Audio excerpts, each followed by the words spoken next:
Everyone, আজকে আমি দেখাচ্ছি সবজি বাগান।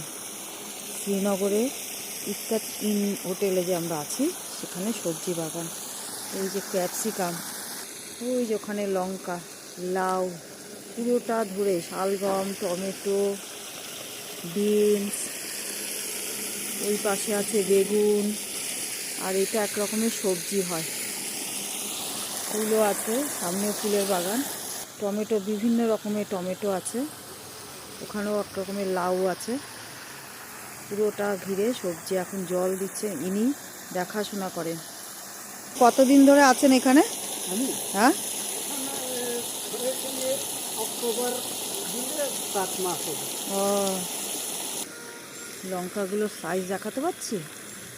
এই যে খুঁজে খুঁজে পেয়েছি বিনস। এই যে ঘুরে ঘুরে আমার দেখতে ভালো লাগে, তাই আমি ঘুরে ঘুরে রেডি হয়ে গেছি, দেখছি পুরো।